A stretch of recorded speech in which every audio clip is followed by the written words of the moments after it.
Hello students, मेरे इस channel विज्ञान पाठशाला में आप सभी का स्वागत है। और आज मैं आप लोगों के लिए साइंस का एक और नया वीडियो लेकर के आया हूं। तो वीडियो का पूरा फ़ायदा आपको मिल सके तो इसके लिए आपको वीडियो शुरुआत से लेकर अंत तक जरूर देखना स्टूडेंट्स। और वीडियो पसंद आने पर उसे लाइक और शेयर करना बिल्कुल ना भूलें। तो अपना पेन और कॉपी ज़रूर अपने पास रख लें, क्योंकि आज जो क्वेश्चन हम पढ़ेंगे उन प्रश्नों के उत्तर आपको भी सिलेक्ट करते जाना है। और वीडियो के लास्ट में देखना है कि कितने प्रश्नों के आंसर आपके द्वारा सही दिए गए हैं। तो स्टूडेंट्स, वीडियो देखने से पहले आप मेरे इस चैनल को सब्सक्राइब कर लें और बेल आइकन को प्रेस भी कर लें, जिससे मेरे आने वाले हर एक नई वीडियो का नोटिफिकेशन आपके पास समय समय पर आता रहेगा। तो हम स्टार्ट करते हैं पहले क्वेश्चन से स्टूडेंट। पहला क्वेश्चन है हमारा कि आयोडीन हार्मोनों का एक महत्वपूर्ण घटक है जो इसके द्वारा उत्पादित होता है स्टूडेंट्स। तो 4 ऑप्शन दिए गए हैं, हम देखते हैं कौन सा सही आंसर है अभी इस 4 ऑप्शन के बाद। तो आप उससे पहले अपना आंसर नोट डाउन कर लें। ए ऑप्शन है थायराइड ग्रंथि, बी ऑप्शन है अधिवृक्क ग्रंथि, सी ऑप्शन है पीयूष ग्रंथि और डी ऑप्शन है अग्नाशय ग्रंथि। तो इसका सही आंसर अब हम देखते हैं और आप अपना आंसर जरूर मैच कर लें स्टूडेंट। इसका सही आंसर स्टूडेंट्स ए थायराइड ग्रंथि। जो आयोडीन होता है स्टूडेंट्स, ये थायराइड ग्रंथि से स्रावित होने वाले जो हार्मोन होता है उन हार्मोन का महत्वपूर्ण भाग होता है। और इसकी कमी से स्टूडेंट्स याद रखें, इसकी कमी से घेंगा रोग हो जाता है स्टूडेंट्स, आयोडीन की कमी से। याद रखें, ये क्वेश्चन कई बार पूछ लिया जाता है परीक्षा में कि आयोडीन की कमी से कौन सा रोग होता है। तो घेंगा कह सकते हैं हम, घेंगा पर टिक लगा सकते हैं, या ये क्वेश्चन आ जाए इस तरीके से कि घेंगा रोग किस तत्व की कमी से हो जाता है, तो वहाँ पर हम किसको टिक कर सकते हैं, आयोडीन को टिक कर सकते हैं। ठीक है, तो आयोडीन क्या है स्टूडेंट्स, एक रासायनिक तत्व है स्टूडेंट्स। ये क्या है स्टूडेंट्स, जो आयोडीन है वो एक रासायनिक तत्व है। और आयोडीन हमारे आहार के प्रमुख पोषक तत्वों में से एक है। मतलब जो भी हम पोषक तत्व भोजन के माध्यम से लेते हैं आहार के रूप में, तो उनमें से एक प्रमुख पोषक तत्व में से एक है आपका आयोडीन। ठीक है, आयोडीन क्या है, अगर इसकी कमी हो जाती है स्टूडेंट्स तो इससे दिमाग और शरीर से संबंधित, मतलब दिमाग, अगर आयोडीन की कमी हो जाती है स्टूडेंट्स, अगर हमारे मतलब भोजन में अगर आयोडीन की कमी है, या हमारे किसी भी मतलब तरीके से शरीर में अगर आयोडीन की कमी हो जाती है, तो उससे क्या होता है स्टूडेंट, दिमाग और शरीर शरीर के विकास शरीर के विकास से रिलेटेड कई जुड़ी बीमारियां हो जाती हैं। अगर इसकी कमी हो जाती है स्टूडेंट्स आयोडीन की, तो दिमाग और शरीर के विकास से जुड़ी कई बीमारियां हो जाती हैं। तो ध्यान रखें, हमें अपने भोजन में आयोडीन को शामिल करके रखना है। और मैं आपको और बता दूं कि आयोडीन की कमी से स्टूडेंट्स, आयोडीन की कमी के कारण बच्चों का जो बौद्धिक स्तर रहता है, वो बौद्धिक स्तर 10 से 15% तक कम हो जाता है। ठीक है, अगर आयोडीन की कमी है, अगर कोई बच्चा आयोडीन की कमी से गुजर रहा है, तो उसका जो बौद्धिक विकास है, बौद्धिक स्तर है, वो 10 से 15% तक कम हो जाता है स्टूडेंट्स, याद रखें। हर रोज़ हमें स्टूडेंट्स कम से कम हर रोज़ हमें 150 माइक्रोग्राम जो आयोडीन है, यानी कि सुई की नोक के बराबर हमें आयोडीन हमारे भोजन में होना चाहिए, आहार में हमें उसे शामिल करना चाहिए, 150 माइक्रोग्राम आयोडीन को। ठीक है, तो साथ ही साथ हम क्या कर सकते हैं कि आयोडीन की जो पूर्ति है उसको, आयोडीन युक्त जो नमक आता है, आयोडीन युक्त जो नमक आता है उससे हम इसकी क्या कर सकते हैं स्टूडेंट्स, पूर्ति कर सकते हैं अपने शरीर के अंदर आयोडीन की। अब मैं आपको बता दूं इसकी खोज किसने की थी। सन 1811 में स्टूडेंट्स एक साइंटिस्ट थे जिनका नाम था बर्नार्ड कोर्टबो। बर्नार्ड कोर्टबो जो साइंटिस्ट थे, उन्होंने ही क्या किया था स्टूडेंट्स, आयोडीन की खोज की थी। ठीक है, अब एक चीज़ और मैं बता दूं आपको कि जो आयोडीन होता है स्टूडेंट्स, ये आयोडीन हमारे शरीर में 15 से 20 मिलीग्राम तक होता है। ठीक है, हमारे शरीर के अंदर 15 से 20 मिलीग्राम आयोडीन होता है। ठीक है, और जिसमें देखा जाए तो, जिसमें अगर बात कर रहे हैं अगर हम 70 से 80% तक थायराइड ग्रंथि में होता है। ये थायराइड ग्रंथि हमारे गले में होती है, ठीक है, गले में होती है, उसमें 70 से 80% तक क्या पाया जाता है स्टूडेंट्स, आयोडीन होता है। और ये जो आयोडीन होता है स्टूडेंट्स, ये आयोडीन स्टूडेंट्स क्या करता है, थायरॉक्सिन बनाता है स्टूडेंट्स, याद रखें। ये जो आयोडीन होता है ये थायरॉक्सिन बनाता है, ठीक है, इस चीज़ को याद रखें। ठीक है, तो ये कुछ जो महत्वपूर्ण जानकारी थी आयोडीन से रिलेटेड वो मैंने आज आपको बता दी। आशा करता हूँ आप इसे ध्यान में रखेंगे। तो अगले क्वेश्चन की ओर आगे बढ़ते हैं अब हम, कि निम्नलिखित में से कौन सा परमाणु ऊर्जा संयंत्र तमिलनाडु में स्थित है। तो हमें देखना है इन चारों शक्ति संयंत्र में से कौन सा परमाणु ऊर्जा संयंत्र है जो तमिलनाडु में स्थित है। ए ऑप्शन है कैगा शक्ति संयंत्र, बी तारापुर शक्ति संयंत्र, सी कल्पक्कम शक्ति संयंत्र और डी काकरपारा शक्ति संयंत्र। तो आप अपना आंसर जल्दी से नोट डाउन कर लें। तो इसका सही आंसर अब हम देखने वाले, इसका सही आंसर स्टूडेंट सी कल्पक्कम शक्ति संयंत्र। स्टूडेंट्स जो कल्पक्कम शक्ति संयंत्र है इसे स्टूडेंट्स रूस की सहायता से, याद रखें, इसे रूस की सहायता से कल्पक्कम शक्ति संयंत्र तमिलनाडु में स्थापित किया गया था स्टूडेंट्स। रूस की सहायता से इसको स्थापित किया गया था कल्पक्कम शक्ति संयंत्र को। कहाँ पर स्टूडेंट्स इसको स्थापित किया गया था, तमिलनाडु में, याद रखें इसको। तो ये एक अच्छा क्वेश्चन है, तो इसको याद रखें। चलते हैं हम अगले क्वेश्चन की ओर, कि वे खगोलीय पिंड जिनमें अपना स्वयं का प्रकाश नहीं होता है निम्न होते हैं। तो ऐसे खगोलीय पिंड जिनका अपना स्वयं का प्रकाश नहीं होता उनको क्या कहा जाता है। तो भैया हमें देखना है, ए ऑप्शन है तारामंडल कहा जाता है, बी ग्रह कहा जाता है, सी श्वेत बामन कहा जाता है और डी तारे कहा जाता है। तो आप अपना आंसर नोट डाउन कर लें स्टूडेंट्स, क्योंकि अब हम देखने वाले हैं इसका सही आंसर क्या है। इसका सही आंसर स्टूडेंट्स बी ग्रह। ठीक है, तो याद रखें कि वे खगोलीय पिंड जिनमें अपना स्वयं का प्रकाश नहीं होता उनको स्टूडेंट्स ग्रह कहा जाता है। ठीक है, याद रखें, उनको ग्रह बोला जाता है। अब ग्रह की परिभाषा में आपको बता दूं कि जो सूर्य होता है, सूर्य या किसी अन्य तारे के चारों ओर परिक्रमा करने वाले खगोलीय पिंडों को स्टूडेंट्स क्या कहा जाता है, ग्रह कहा जाता है।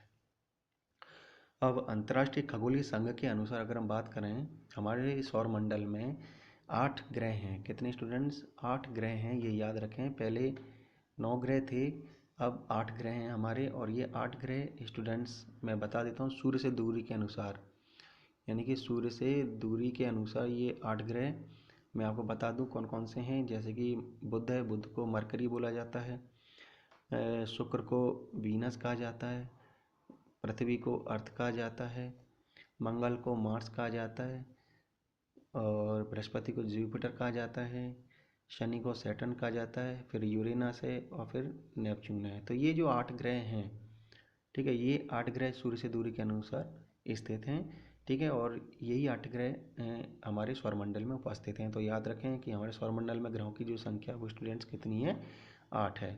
तो याद रखें कि जो वे खगोलीय पिंड जिनका अपना स्वयं का प्रकाश नहीं होता है स्टूडेंट्स उनको ग्रह कहा जाता है, और ग्रहों की संख्या है 8। इस चीज़ को याद रखें आप। तो अगले क्वेश्चन की ओर चलते हैं अब हम,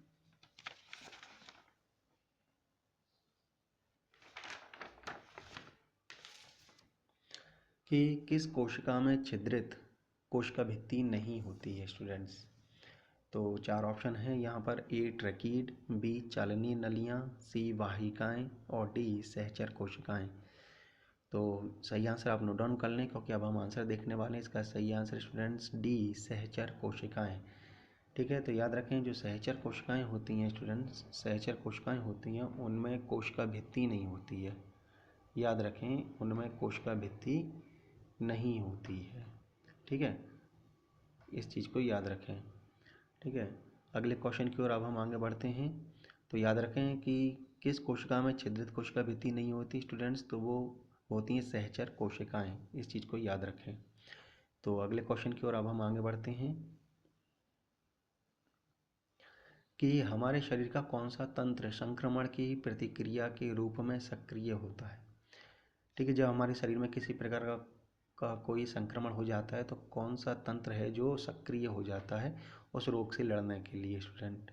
तो यहाँ 4 ऑप्शन दिए गए हैं, ए प्रजनन तंत्र, बी प्रतिरक्षी तंत्र, सी पाचन तंत्र और डी अध्यावरणी तंत्र। तो सही आंसर आप नोट डाउन कर लें, क्योंकि अब हम आंसर देखने वाले हैं। इसका सही आंसर स्टूडेंट्स बी प्रतिरक्षी तंत्र। हमारे शरीर का जो प्रतिरक्षी तंत्र होता है वो संक्रमण की प्रतिक्रिया के रूप में सक्रिय होता है स्टूडेंट्स। याद रखें इस चीज़ को, कि हमारे शरीर का जो प्रतिरक्षी तंत्र होता है वो संक्रमण की प्रतिक्रिया के रूप में सक्रिय होता है। ठीक है, हमारे शरीर में रोग जनकों से लड़ने की शक्ति होती है स्टूडेंट्स, मतलब रोगों से लड़ने की शक्ति होती है। जब हमारे शरीर के अंदर किसी प्रकार के कोई बैक्टीरिया प्रवेश कर जाते हैं तो लड़ने की शक्ति होती है, जिसे स्टूडेंट्स क्या कहा जाता है, प्रतिरक्षा कहा जाता है, जिसको बोला जाता है प्रतिरक्षा। ठीक है ना, यह हमें प्रतिरक्षा तंत्र के द्वारा प्राप्त होती है। ये जो हमें प्रतिरक्षा प्राप्त हो रही है ये किससे प्राप्त होती है, प्रतिरक्षा तंत्र, प्रतिरक्षा तंत्र से ये हमें प्राप्त होती है। ठीक है, ये रोगों से लड़ने की जो क्षमता होती है।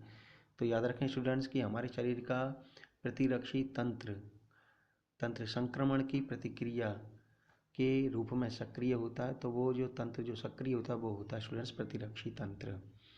तो अगले क्वेश्चन की ओर आगे बढ़ते हैं अब हम, कि वसा को भंडारित करने वाले ऊतक का नाम बताइए। हमें उस ऊतक का नाम दे मतलब सेलेक्ट करना है इसमें कि जो क्या करता है, फैट को स्टोरेज करने का कार्य करता है, वसा को भंडारित करने का कार्य करता है। तो ए ऑप्शन है रक्त, बी है एरियोलर, सी है वसीय और डी है अस्थि। तो सही आंसर अब हम देखते हैं और आप भी अपना आंसर मैच कर लें कि इसका आंसर सही है या नहीं है आपका। तो इसका सही आंसर स्टूडेंट सी वसीय है। तो याद रखें कि वसा को भंडारित करने वाले ऊतक का नाम होता है स्टूडेंट्स वसीय, वसीय ऊतक कह सकते हैं हम। ठीक है ना, उस ऊतक का नाम होता है वसीय ऊतक जो अपने अंदर वसा को भंडारित करने का कार्य करता है स्टूडेंट्स। चलते हैं हम अगले क्वेश्चन की ओर, कि ठोस अपशिष्टों से क्या तात्पर्य है, यानी ठोस जो अपशिष्ट होते हैं उनसे क्या मतलब निकलता है। यहाँ चार ऑप्शन दिए गए हैं, इनमें से कौन सा सही आंसर है वो हमें इसमें देखना है। कि ए केवल विकारित सब्जियां एवं सब्जियों के छिलके, ये ठोस अपशिष्ट हैं। बी केवल पशुओं का गोबर, लकड़ी, कागज, कपड़ा, फूस, पटसन, प्रयुक्त चाय की पत्तियां, क्या ये ठोस अपशिष्ट हैं। सी केवल घरेलू कूड़ा मूत्र कृषि अवशेष, ये ठोस अपशिष्ट हैं। या डी ऑप्शन है उपरोक्त सभी। तो स्टूडेंट सही आंसर हमें नोट डाउन करना है। आप जल्दी से अपना आंसर नोट डाउन कर लें क्योंकि अब हम आंसर देखेंगे। तो इसका सही आंसर स्टूडेंट्स डी उपरोक्त सभी। ये सारी की सारी जो चीज़ें ए ऑप्शन, बी और जो सी ऑप्शन में दी गई हैं, ये सारी की सारी स्टूडेंट्स क्या हैं, ये सारी सारी चीज़ें जो हैं वो ठोस अपशिष्ट हैं स्टूडेंट्स। याद रखें इस चीज़ को। तो चलते हैं हम अगले क्वेश्चन की ओर, कि मंदिर की घंटियां धातुओं से बनी होती हैं क्योंकि वह निम्न होती हैं, उनमें प्रॉपर्टी पाई जाती है और उसी प्रॉपर्टी के चलते जो मंदिर की घंटियां हैं वो धातुओं की बनी होती हैं। तो वो प्रॉपर्टी क्या है स्टूडेंट्स धातुओं की। तो ए ऑप्शन है भारी, बी तन्य, सी आघात भर्द और डी ध्वनिक। तो इसका सही आंसर आप नोट डाउन कर लें क्योंकि अब हम आंसर देखने वाले हैं। इसका सही आंसर स्टूडेंट्स डी ध्वनिक, यानी मंदिर की जो घंटियां होती हैं वो धातु से बनी होती हैं क्योंकि उनमें ध्वनिक प्रॉपर्टी पाई जाती है। ध्वनिक को बोला जाता है स्टूडेंट्स सोनोरस। ध्वनिक जो प्रॉपर्टी है उसको सोनोरस बोला जाता है, सोनोरस, सोनोरस बोला जाता है। ये प्रॉपर्टी पाई जाती है स्टूडेंट्स। ठीक है, और ये प्रॉपर्टी पाई जाती है स्टूडेंट्स किस में, धातुओं में। ये प्रॉपर्टी धातुओं में पाई जाती है। मैं इसको थोड़ा डेफिनेशन के रूप में बता दूं कि इस गुण का मतलब क्या होता है।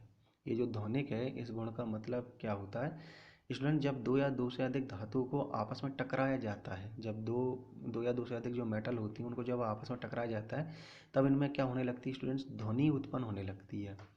ध्वनि उत्पन्न होती है और इसी को ही स्टूडेंट्स क्या कहा जाता है, इसी को ही ध्वनिक बोला जाता है। इसी को क्या कहा जाता है स्टूडेंट्स, ध्वनिक बोला जाता है। या इसे हम अंग्रेजी में सोनोरस भी बोल देते हैं, सोनोरस इसको बोला जाता है। जब दो धातुएं आपस में टकराई जाती हैं तो एक ध्वनि उत्पन्न होती है, उसी ध्वनि को क्या कहा जाता है, ध्वनिक कहा जाता है। ठीक है, ध्वनिक बोला जाता है।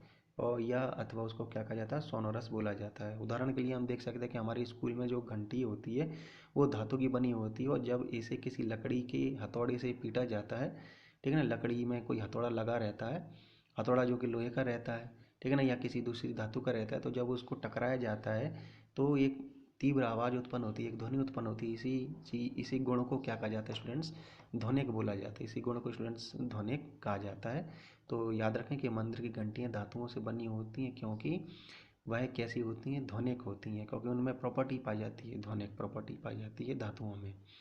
ठीक है, तो इसीलिए मंदिर की घंटियाँ धातुओं की बनी होती हैं। तो अगले क्वेश्चन की ओर आगे बढ़ते हैं अब हम,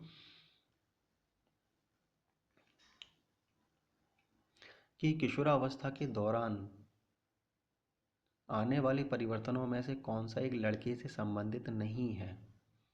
ए ऑप्शन है अनिमेष स्वर, बी मूछ आना, सी ऊंचाई में वृद्धि और डी चौड़े कंधे। तो इसमें से हमें वो ऑप्शन देखना है जो किशोरावस्था के दौरान आने वाले परिवर्तनों से संबंधित नहीं है स्टूडेंट्स। बाकी के तीन जो हैं वो किशोरावस्था में होने वाले जो परिवर्तन होते हैं उनसे संबंधित है। तो सही आंसर आप नोट डाउन कर लें। इसका सही आंसर अब हम देखने वाले हैं। इसका सही आंसर स्टूडेंट्स ए अनिमेष स्वर। तो याद रखें कि किशोरावस्था के दौरान आने वाले परिवर्तनों में से जो अनिमेष स्वर है वो एक लड़के से संबंधित नहीं है। बाकी की देखी जाए मूंछ का आना, ऊंचाई में वृद्धि होना, ठीक है ना, मूंछ आना, ऊंचाई में वृद्धि होना, चौड़े कंधे होना, ये स्टूडेंट्स किशोरावस्था, ये किशोरावस्था के दौरान होने वाले जो परिवर्तन होते हैं उन परिवर्तनों से रिलेटेड हैं ये बाकी के तीन। लेकिन यहाँ पर जो अनिमेष स्वर है, जो अनिमेष स्वर है वो इससे रिलेटेड नहीं है। तो याद रखें। तो अगले क्वेश्चन की ओर अब हम आगे बढ़ते हैं कि निम्न वर्णित विशेषताओं में से कौन सी एक रेखित पेशी के लिए लागू नहीं होती है। तो यहाँ तीन ऑप्शंस तो रिलेटेड हैं इस प्रश्न से, बाकी का कोई एक जो ऑप्शन है वो इस क्वेश्चन से रिलेटेड नहीं है। तो ए ऑप्शन है वे एकल साकेंद्रक हैं, बी वे वैकल्पिक हल्के और गहरे पट्टी दिखाती हैं, सी वे आमतौर पर अस्थियों से संलग्न होती हैं और डी वे लंबी बेलनाकार और गैर शाखित होती हैं। तो सही आंसर आप नोट डाउन कर लें। इसका सही आंसर क्या है, क्योंकि अब हम आंसर देखने वाले हैं। इसका सही आंसर है वे एकल साकेंद्रक हैं। ये जो ऑप्शन दिया गया है ये रेखित पेशी के ऊपर, ये रेखित पेशी के ऊपर क्या नहीं होता है, लागू नहीं होता है ये, ठीक है। बाकी के जो तीन ऑप्शन है जैसे कि वे वैकल्पिक हल्के और गहरे पट्टी दिखाती हैं, ये रिलेटेड है रेखित पेशी से। वे आमतौर पर अस्थियों से संलग्न होती हैं, ये भी सही है, ये इससे जुड़ा हुआ है ये, ठीक है ना, रेखित पेशी से रिलेटेड है ये। और वे लंबी बेलनाकार और गैर शाखित होती हैं। तो ये तीन ऑप्शंस आपकी रेखित पेशी से रिलेटेड हैं। बाकी का जो एक ऑप्शन है वे एकल साकेंद्रक हैं, तो ये ऑप्शन जो है वो गलत है स्टूडेंट्स। तो चलते हैं हम अगले क्वेश्चन की ओर कि द्रुतगामी बीज में पाए जाते हैं। ये द्रुतगामी बीज जो है वो किस में पाए जाते हैं स्टूडेंट्स। तो ए ऑप्शन है सरसों, बी सूर्यमुखी, सी जैंथियम और डी है ड्रम स्टिक। तो सही ऑप्शन आप नोट डाउन कर लें। इसका सही आंसर क्या है स्टूडेंट्स, क्योंकि अब हम आंसर देखने वाले हैं। इसका सही आंसर स्टूडेंट्स ड्रम स्टिक। तो याद रखें कि जो द्रुतगामी जो बीज होते हैं वो किस में पाए जाते हैं स्टूडेंट्स, ड्रम स्टिक में पाए जाते हैं। तो चलते हैं अगले क्वेश्चन की ओर अब हम। जब इलेक्ट्रोड को अम्लीकृत पानी में डुबोया जाता है तथा विद्युत धारा प्रवाहित की जाती है तो धनात्मक सिरे पर बनने वाले बुलबुले होते हैं। तो स्टूडेंट्स धनात्मक सिरे पर जो बुलबुले बन रहे हैं गैस की, तो वो कौन सी गैस है, हमें वो गैस इसमें से सिलेक्ट करनी है चारों ऑप्शन में से। कि ए ऑप्शन है हाइड्रोजन गैस वहाँ पर बुलबुले के रूप में एकत्रित होती है, बी की ऑक्सीजन गैस है, सी कार्बन डाइऑक्साइड गैस है या डी नाइट्रोजन गैस है स्टूडेंट्स। तो सही ऑप्शन आप नोट डाउन कर लें, क्योंकि अब हम आंसर देखने वाले हैं। और इसका सही answer students B oxygen gas. तो याद रखें कि जब इलेक्ट्रोड को अम्लीकृत पानी में डुबोया जाता है तथा विद्युत धारा प्रवाहित की जाती है तो धनात्मक सिरे पर स्टूडेंट्स बनने वाले जो बुलबुले दिखाई देते हैं धनात्मक सिरे पर, वो बनने वाले बुलबुले होते हैं स्टूडेंट्स ये ऑक्सीजन गैस की। तो याद रखें इस चीज़ को। अब थोड़ा सा मैं इसको इसकी डेफिनेशन में बता दूं। क्या होता है कि जब जल से होकर विद्युत धारा प्रवाहित की जाती है तो जल के अणुओं का विघटन हो जाता है स्टूडेंट्स।